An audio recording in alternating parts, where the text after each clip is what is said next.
going on, guys? What is going on, 27 Squad? Welcome back into another video. And listen, we got a lot to talk about here. The Giants really let a lot of Giants fans down, let a lot of us down. And they really, it's like Bobby Skinner said it on Twitter. It's like we should be, you would think that we would be used to losing week one for so long, right? It's happened for so long. I didn't stay back here because this camera cannot focus.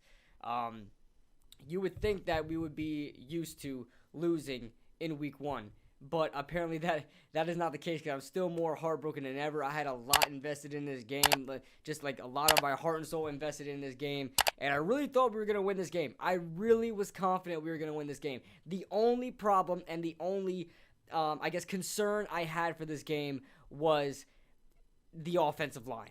And it has just so happened that the offensive line and Sterling Shepard were the only highlights of the entire game. The offensive line led up 2 sacks today, one by Von Miller early in the game and one by Von Miller at the end of the game. So that last one didn't really matter too much.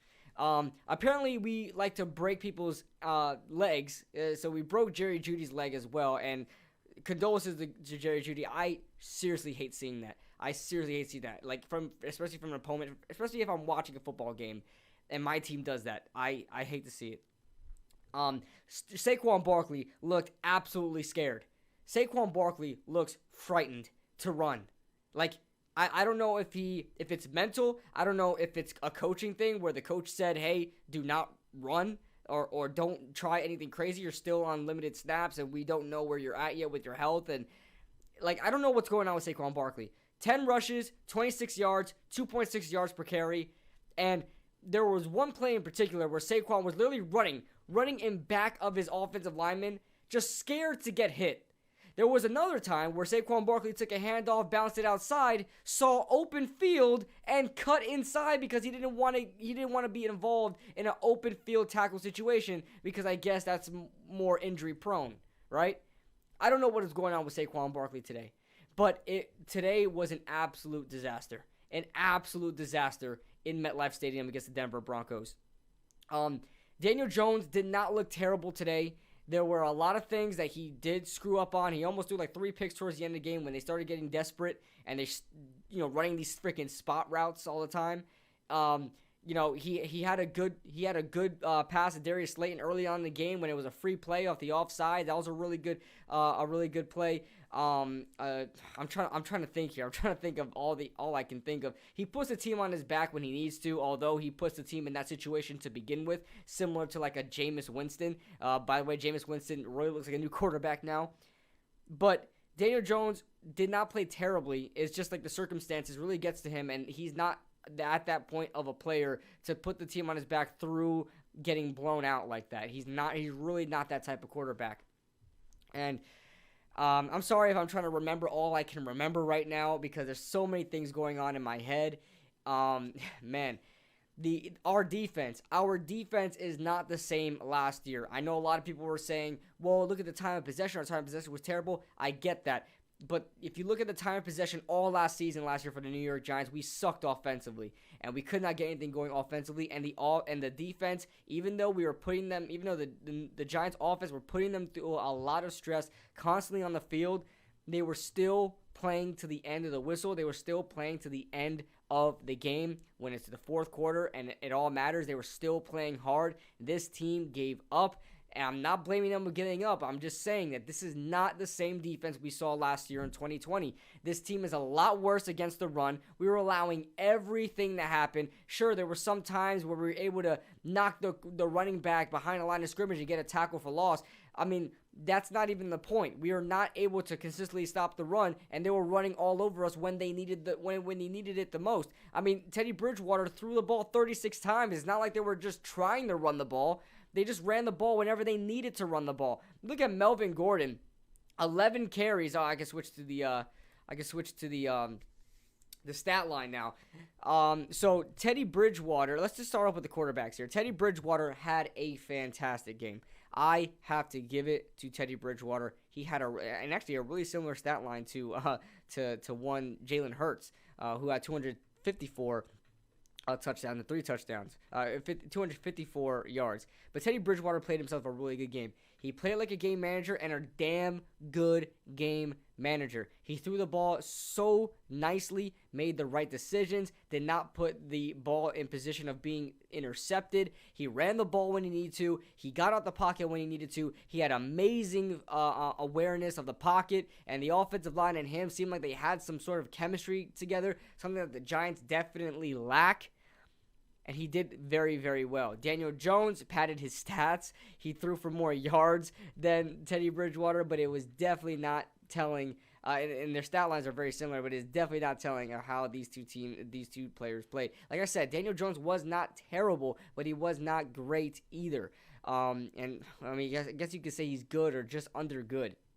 Melvin Gordon had the most suspect 11 carries for 101 yards I've ever seen in my life. You would think that he just ran the ball 10 times and they were just all 10 yards and he was slashing right through the defense. That wasn't the case whatsoever. Melvin Gordon was not having a good game up until the point where he broke out a 70-yard run and a touchdown to really put the nail in the coffin for the New York Giants. Javante Williams, although he only ran for 3.2 yards per carry, he got very, very effective yardage, and whenever they needed to get a first down, he was there to get those hard yardage and get the and get to the first down mark and move the chains.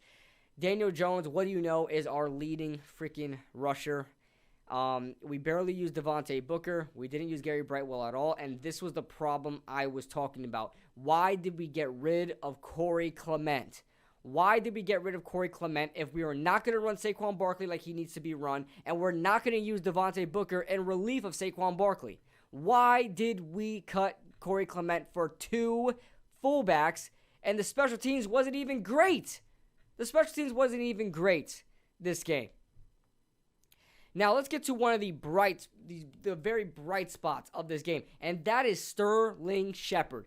Sterling Shepard is on a mission, man. He only dropped 1 ball. He didn't even drop that ball. It was just a poorly thrown ball where he was coming back to the ball. His one arm reached it and wasn't able to come up with the ball. But every single time, man, this guy was on the money. Sterling Shepard was doing fantastic. Had 100 yards, a touchdown. He was the primary reason I thought this team was going to move. He was the primary reason I thought this team was going to score points. After that first touchdown, I thought, man, maybe we're actually going to do well on offense. The big thing, Kenny Gallaudet. Kenny Gallaudet had 4 receptions, 64 yards, right? 16 yards per catch.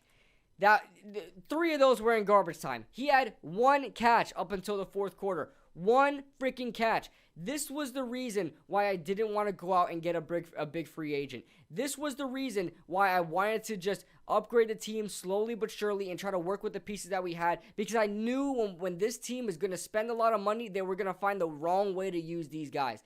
Especially in Jason Garrett's system. I said this last year, and nobody can say I didn't say this. I said I'm really hesitant getting these big freaking players, these big, highly played players, because I have a feeling we're not going to be able to use them right, and because of Jason Garrett, and I'm talking offensively here.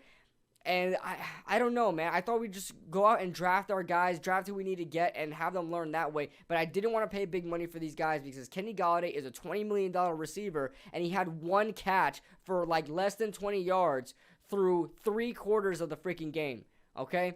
Kenny Gallaudet, not his fault, but he was not targeted. He was not used. He was not, they weren't designing plays around him. They weren't intentionally targeting him in the red zone. He is a literal red zone threat, and you don't find a way to target this guy in the red zone. You do it once on 4th and 15. You do it once on 4th and 15, last play of the game, right? Darius Slayton dropped 1 or 2 passes today. He was targeted 7 times.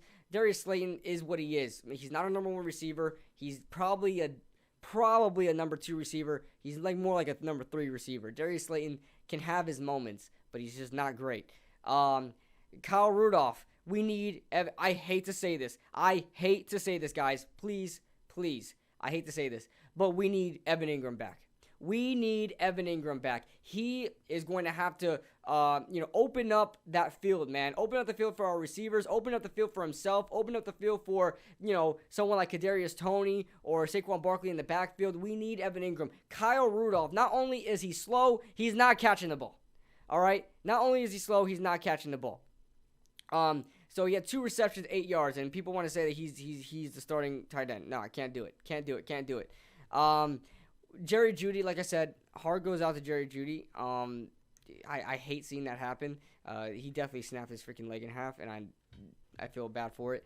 Noah Fant had a good game, and the Giants still have a really big problem of defending tight ends in open field, especially in the seam. We can't do it. Tim Patrick was an absolute monster against us. Where's Tim Patrick? Tim Patrick, 4 receptions, 39 yards, man. I thought he had more than that. It felt like he had more than that. But Tim Patrick absolutely killed us today in crucial situation. That first fourth down that Denver converted, man, that broke me. It really did. And then they got that one touchdown from the gun. I'm thinking, there's no way the Giants are going to allow a run from the gun at like the 2-yard line. There's no way you allow that. Nope. Play action, roll out into to Tim Patrick for the touchdown. That's heartbreaking. That really is. We barely used Kadarius Toney today. He had 2 opportunities, 2 receptions. One was a screen that went barely anywhere, and the other was a kind of an end around sort of thing, and he was knocked like 5 yards beyond the line of scrimmage. So Logan Ryan had a really good game today. Forced himself in a fumble, led the team in tackles. Blake Martinez had a decent game today. He still allowed a lot through the middle. James Bradbury was absolutely shut down today. Reggie Ragland was okay. Adoree Jackson led up a huge fourth down to Tim Patrick. We just talked about the Tim Patrick, fourth down play. Adoree Jackson was the one that gave that up. He was playing deep in a deep, third. One of the freaking thirds, and did not play up to the receiver. Azeez Ojulari had himself a sack today. Austin Johnson had himself a sack today.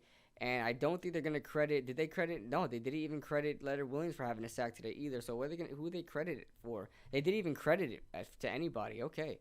But I could have sworn Leonard Williams and Logan Ryan combined for a sack there. But it is what it is, unless they counted it as a rush. But the Denver defense did what it needed to do today. Like I said, these were very, very similar teams. And I felt like the Giants could really overmatch them, especially at home. Playing at home, you should have some sort of home field advantage, and it doesn't seem like the Giants had that whatsoever.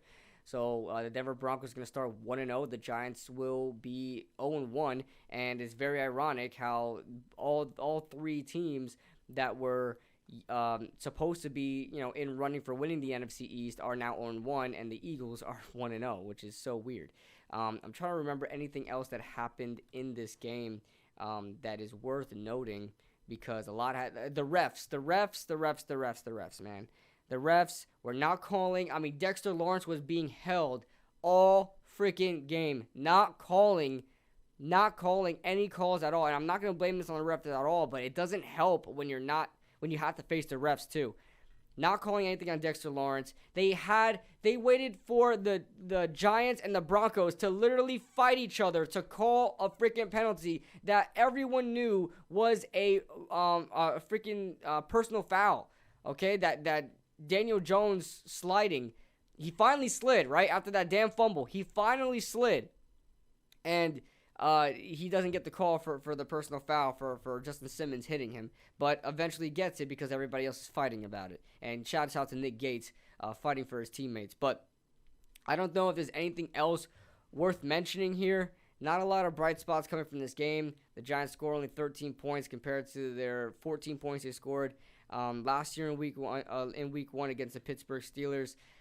Like I said, the only bright spots were literally Sterling Shepard and the offensive line. And if the offensive line is a bright spot, I'm just saying the offensive line wasn't a liability. I mean, they weren't even great, but they just weren't a liability. They were a lot better than what I would have thought they were going to be. So that's it, guys. That's it. We're going to move on to Washington on Thursday Night Football.